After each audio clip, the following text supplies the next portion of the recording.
Hello, Florida. This is Joe Mullins of the Live Workshop Play Show, and welcome to the show. And we are at the excited time of the year. We are at football season, and the big games are about to kick off. Next week's going to be some of the biggest that you see. It's a very exciting time of the year, and I couldn't think of a better person to come on with me and talk about this than Dr. David Chao, who is an orthopedic surgeon. Dr. Chao, welcome to the show. Thank you. And Now, you actually have some history with football that our listeners, you've been on the show before. We talked before it was ever a podcast because now it's a whole different show. We can't just be in the house or the bedroom or wherever I just jumped out of the shower and I'm going to talk on the show. It's now a legit podcast and video, which has gone crazy with Salem Media. And I want to thank Salem and all of our other affiliates that do it. But you have some NFL background. So let's talk about that with the San Diego Chargers, the team doctor. I used to see you every Sunday on the field. Let's talk a little bit about that. yeah, yeah, this is not a backdrop. I'm actually, you're catching me between cases in the OR here. And this getup is authentic. But yes, I was former head team physician for the San Diego Chargers, the youngest head team physician ever, and had some good times for those 17 years. And just a couple weeks ago, got a great reminder in Canton for the Hall of Fame induction of tight end Antonio Gates. And it was great to see a lot of friends. And he even was kind enough to give a nice shout out from his enshrinement speech, thanking the medical guys, including myself, etc. So it's been fun to have done that chapter of life, and now with continued work and then kids and then more football stuff, different kind of football stuff. I'm sure we'll get into that. Yeah, to I tell people, a doctor like you is like a to a football player is like a auto mechanic, the head mechanic to a race car driver. You put your life and you put your whole performance in the hands of that individual. And when that car has a problem, it comes back in. And your goal and that mechanic's goal or that head chief, the chief car guy or whatever, I can't think of the name you call him. His goal is to get them back out on that field and going as quick as they can. And that's something that you did. I remember us meeting. We met with, of course, the late, great Junior Seau, one of the greatest linebackers or football players in general that played the game on and off the field. But you kept Junior. It's always funny because he always said, "Yeah, he keeps my body together. He keeps me put together." He said, "If my arm flies off, he'll put it back on for me, and I can go back out there and do it." So you're a key person. That career is so crucial and key for that individual. Well, and it's a team, right? It's not one mechanic. I happen to be, quote, the head mechanic, but when you roll into a pit stop, I mean, right, you see all the guys. And so there's a lot of athletic trainers, physical therapists, and other specialists that are all there. But yeah, and you do try and keep them going as soon as you can. It's interesting you say the auto mechanic. First of all, I joke around sometimes when I'm in private life. If someone says, "What do you do for a living?" And it's not. I'm not trying to get into I'm a doctor, name drop, and this, that, the other. I'll say I work at a body shop, and and there's some truth to that. And then, but the other analogy I always got for what we did in sports medicine, and I would tell all the fellows I would train this, it's like racing an Indy car, right? Anyone can go 200 miles an hour on the straightaway, push hard to get someone back, and anyone can slow down to make the turn. And in sports medicine, the key is, when is it safe to speed up? When do you need to slow down? And when do you need to accelerate out of the turns? You're not winning a race if you don't slow down coming into a turn when there's trouble ahead, because you're going to slam into the wall. And you're not winning a race if you don't step on the gas coming out of a turn to speed up acceleration when things are getting to the clear. You can't wait till the straightaway to do that. So I've used some of those car analogies over time myself as well. Now, Dr. Chow, you also worked in the X Games and you did some stuff there where you had a lot of guys. I mean, X Games, you're talking about injuries. I mean, those guys are just next to the extreme jackass shows where they're going out and doing stuff that you Well, see them. that's where it started from, right? Those guys, they're all friends, and there, there's some overlap there. Uh, Yeah. some of the jackass guys, but this weekend I drove up to LA with my son, went to a Dodger Padres game, and we passed Home Depot, Carson, and at one point I told him the story, and he was amazed that the X Games and the Chargers were there at the same time. The Chargers had training camp at Home Depot up in Carson, while part of the X Games was in Carson. So I was chief medical officer for ESPN and their X Games. So early morning, it would be Charger practice. And then in the same facility, mid afternoon, it would be all these X Games things. Then there'd be another second Charger practice in the afternoon, and back to X Games in the evening with motorcycles and backflips. And what was amazing is the locker rooms, they could kind of see each other as they crossed. All the X Game athletes were, this is amazing. These football players are huge, and oh my gosh, and all this stuff. And meanwhile, the football players were telling me these guys are amazing. They're doing backflips and double backflips on motorcycles and so forth. And I got asked a lot, what is harder? What is the more brutal sport? Is it X Games with all the crashes, or is it football? And my answer was hard to say. They're different. The difference is in football, every single play ends in a collision, like with a tackle, with a block, with something, right? So every single play has contact, and it's coming from all different sides. However, in X Games, the goal of every single play is that you ride away and there's no injury whatsoever, there's no contact. And in some ways, it's choreographed. So football is, battlefield from all sides, and every play has contact and a hit. X Games is choreographed and you ride away and everything is fine until you don't. So I would say the crashes and the injuries in X Games are more spectacular, but the play to play, day to day moment, the football players have it worse, if that makes any sense. Now, Dr. Chow, you have, and I guess this stemmed out. I've gone to games on the weekend. We've gone to the Super Bowl together. We've gone to a lot of great events. And it's amazing because anytime I mention your name or we come in together, people go, "Oh, Dr. Chow, he's a legend." And they trust you so much, but you have to trust your doctor. I mean, if you don't trust your doctor, you got problems. So you got to trust your doctor. It's always fun going with you. But one of the things I enjoy doing with you the most is watching these games and seeing an injury, and I'd look over at you and I'd go, "What happened? Is he okay?" And you would describe it and you would say, "Joe, this has happened. He's twisted his knee. He's out. He's done. He's going to be gone." And it was always 100% accurate. Well, I don't know about 100, but like we've shown that we're over 95% accurate by video. And how that happens is during my 17 years in the NFL, I would always know exactly what the injury was because I saw the guy on the field, on the sideline, in the locker room the next day after an MRI. But I usually had about 20 or 30 minutes to kill before meeting with the GM upstairs. So everyone in an NFL building looked at film. So I figured I should look at film. And there were times when I would ask a player what happened. I don't know. I have to go back and look at the film. And so I would have the answer. I would know exactly what the diagnosis was. And then I would go back, and the video guys, Brian Duddy and company, were so nice in cutting the video for me. TV copy, sideline coaches film, end zone coaches film, and we put together how the injury happened. So I reverse engineered it. I knew what the answer was, and the question was the collision or the tackle or whatever the injury on video.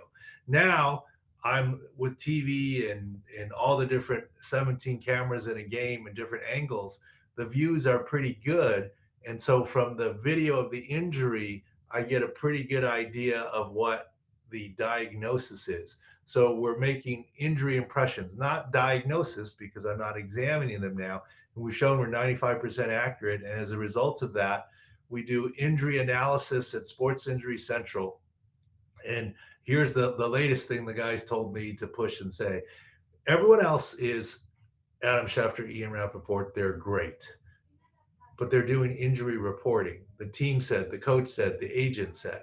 We're doing injury analysis. Sean McVay may say, "Oh, Matthew Stafford's fine. It's day to day." At the beginning of these training camps, and we said, "No, that's more week to week. It's a nerve issue at best because he's getting epidural steroids." So we do injury analysis, is what we do. And the guys say we're the only site that is endorsed by Billy Walters, the greatest gambler of all time. Bill Belichick was just on the podcast a few weeks ago, and he loves what we do. Greatest coach of all time. And they said the shout out from Antonio Gates, the Hall of Famer. So we're probably in a very unique world working in what we do. And with injury advantages across 5 years, the latest number is against the spread 56.5%. Just looking at injuries. We're not looking at, do you like Caleb Williams and Ben Johnson and the Chicago Bears? We're looking at, we assume that the lines take care of the point spreads take care of the advantages from a coaching and player and talent perspective. We're looking this week what the injuries are per se. For example, down in Tampa, obviously they lost their left tackle, their best player, Tristan Wirfs. There's a couple other injuries along the O line. And of course, the wide receiver core is completely injured right now. Chris Godwin's still not back yet.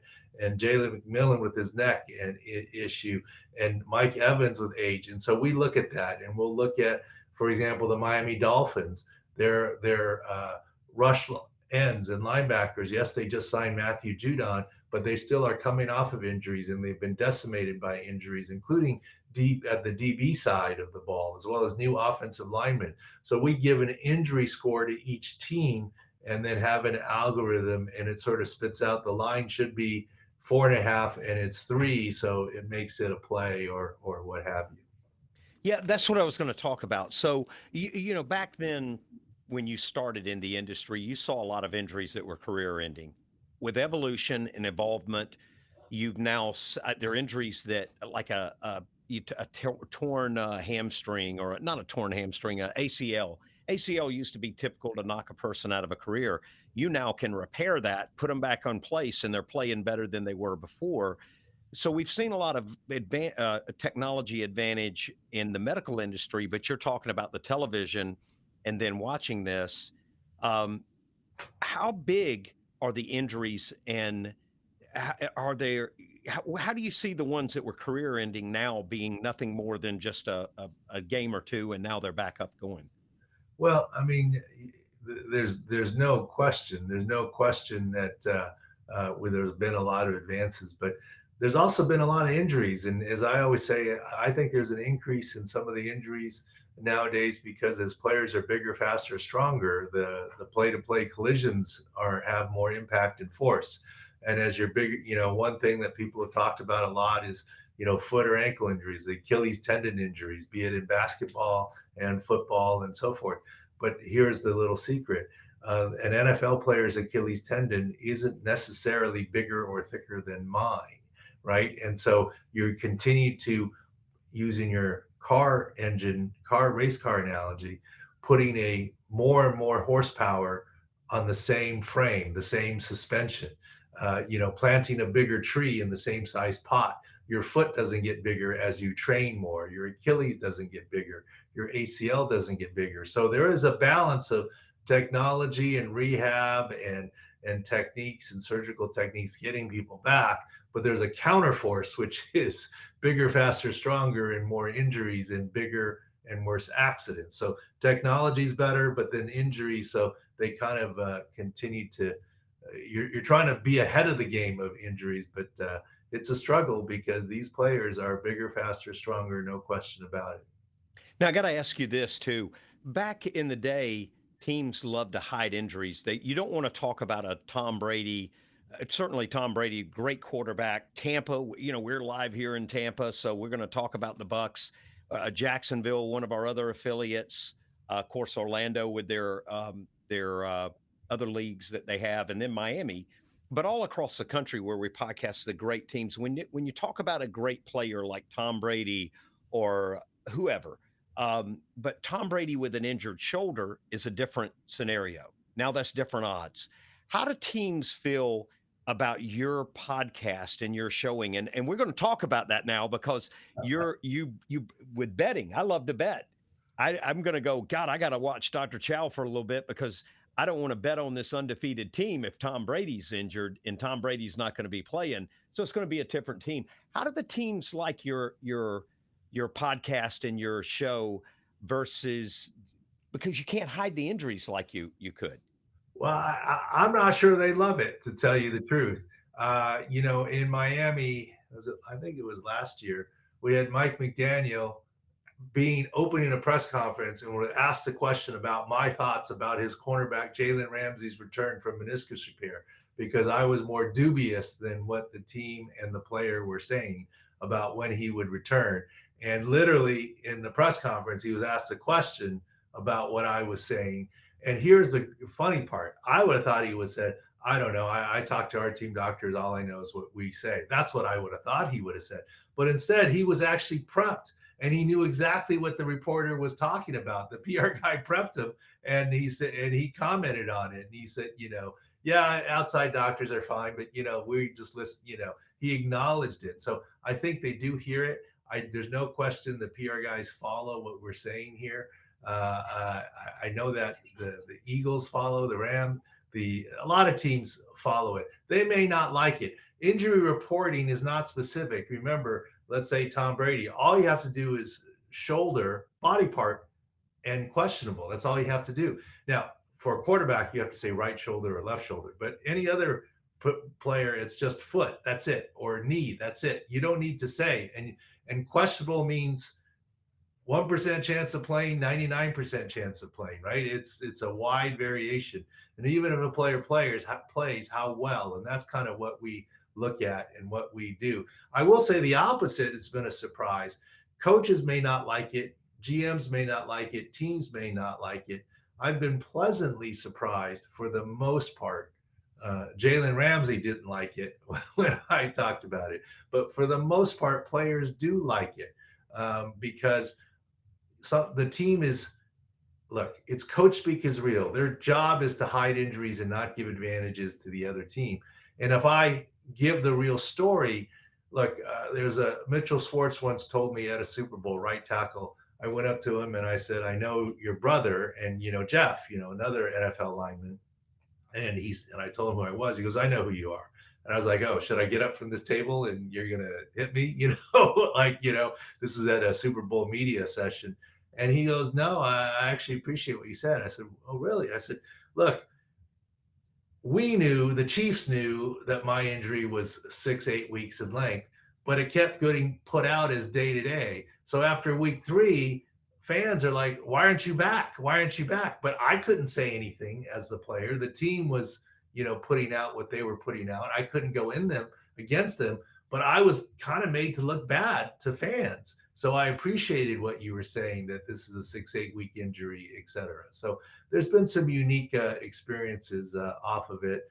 And there have been times, for example, Odell Beckham, I commented on him running when he was coming back from ACL, and we ended up in a dialogue. At first, he didn't like what I was saying. And once I explained it, he understood and said, yes, my stopping and cutting is not there. Yes, I'm running okay, but you're right about this, that, the other. And we ended up being, quote, pen pals and text friends, Yeah, I don't think anybody likes hearing what their doctor's saying when it's bad news or with something you don't want to hear. I know I didn't like mine. I didn't like you telling me when my finger surgeries and stuff, oh, this is going to happen. I was like, no, no, no, it's not going to happen that way, or my knee.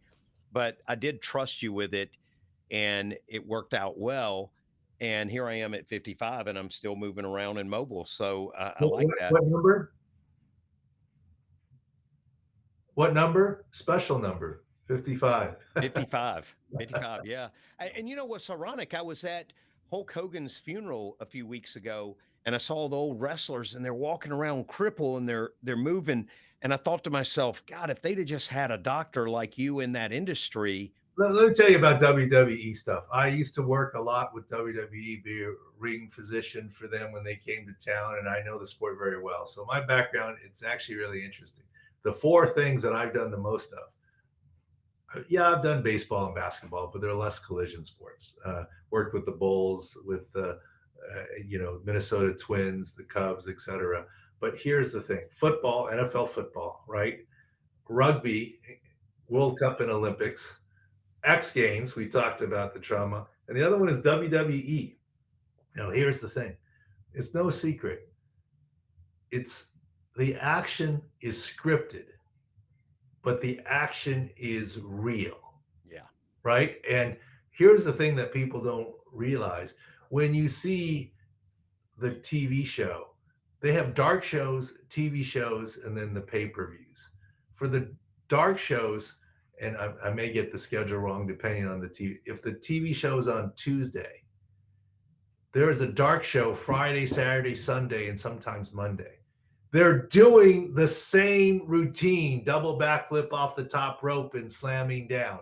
They're doing the same athletic endeavor multiple times before the TV show, almost as practice. So they are beat up because they do what they do almost on a daily basis.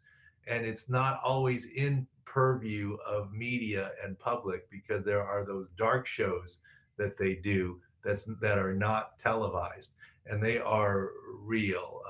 One time, and this is true, I won't say who, but the guy says he's getting cut over the forehead, and literally they take a razor blade, take aspirin, and he's got a cut over his forehead. And when I looked, I said, "Well, you need to sew this up." "No, I'll just glue it and steri strip it." He goes, "You can look at it if you want." I look at it, and he's got 3 other cuts on his forehead. I'm like, "What is that?" "Oh, that was from Thursday, Friday, Saturday. Today's Sunday." you know, I mean, Crazy. It's crazy they're stuff. amazing. Yeah. So a lot of respect for the wrestlers. Everyone says, "Oh, it's fake. It's fake." The It's body. scripted. It's not fake. It's scripted. There's a big difference. Yeah, the body still takes impact. I watched Charlotte Flair do a backflip off and hit her knee, and I said, "Oh, that's not going to be good." Let's talk about this. As we got about 2 minutes left, and I want to ask you this: we've already seen injuries starting this season.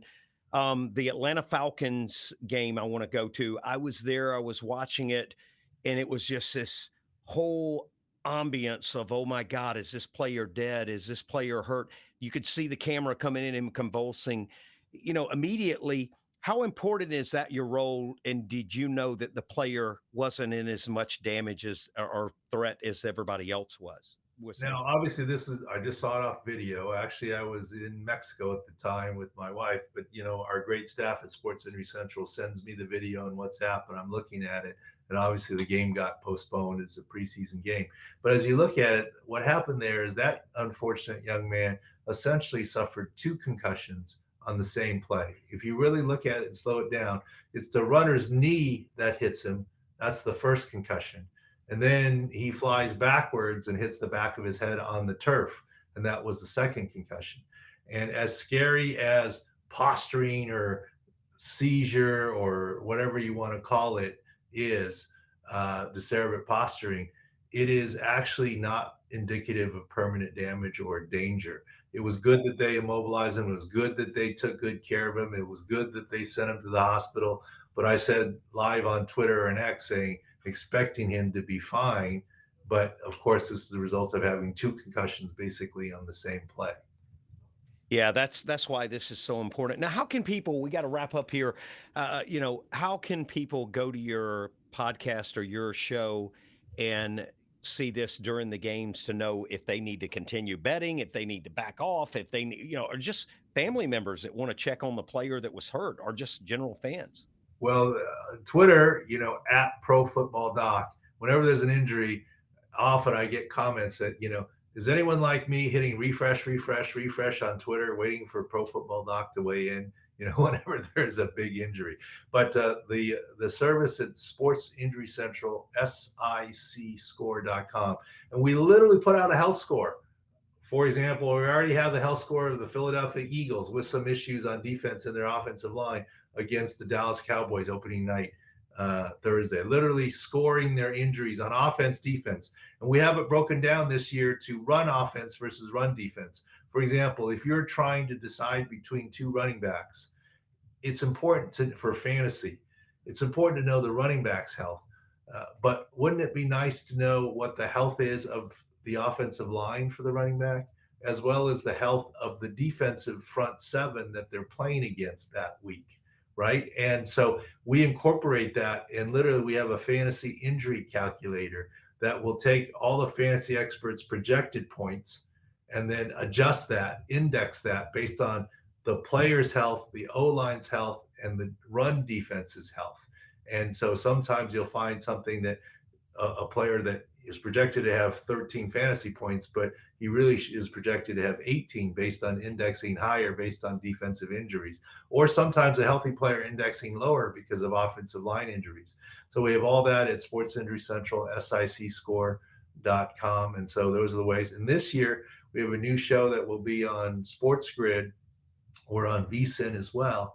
And it's called we used to do halftime injury chats live, and you could get it streaming on Twitter as well as the podcast during the week, YouTube and wherever. But now at halftime, we're going to talk about halftime lines with Steve Fezzik, one of the great gamblers out there. He won the Westgate Super Contest twice, year back to back. He won that contest, and we'll be analyzing what's actionable at halftime live from our war room, where we watch all 8 or 10 games on Sunday morning, our time on West Coast. Doc, I want to thank you for joining us, and we're looking forward to an exciting, safe season. We hope everyone is safe and gets out there, but we know they're going to face some injuries because when they go in those speeds and those sizes, it's inevitable. But thank you. And again, we'll be watching and following to see what's going on this season and how well the teams are. Who's your pick for winning the Super Bowl this year? Well, I don't know about Pitt winning the Super Bowl. I mean, I think Detroit is still a threat. Yes, they lost coordinators, but their defense was so banged up last year. If they can get into the playoffs with a healthy defense, they might make some noise. So we'll see what happens. Maybe some regression from the Ravens. The Chiefs, they fixed their left tackle problem. That Ohio State kid, first round draft pick, is going to be healthy, even though he ruptured his patella tendon because based on side in position. So they may have fixed a problem. So not trying to take chalk there, but those are two teams that we're looking at. And there are already some teams that we put out futures on that may not be as healthy or good. Your Dolphins might be one of them. But anyways, it I'm going is. to predict one of the Florida teams is going to win the Super Bowl. I don't want to be biased and say Tampa, Jacksonville, and I called them the other day the Tampa Jaguars are the Miami Bucks. I said one of those teams is going to win the Super Bowl, so I'm going to stay in my hometown. No offense to you. I know you're the Florida guy, but I will take the no on the three teams. We heard it here. I got the no on the three Florida teams. You got the yes. You know what? Being the kind of guy I am, I'll give you 2-1 odds. All right, I'll give you 2-1 odds. We're going to be following you to see how halfway through the season that goes. Doc, thank you for joining us today. And we want to remind our listeners, this sports season, this NFL season, watch it. Our stations will be airing it. Other stations will be. We'll be talking about it, and we'll be bringing Doc back to get an upcap on everything. Thank you for listening. Have a great weekend and enjoy football this weekend. Live, workshop, play, Florida.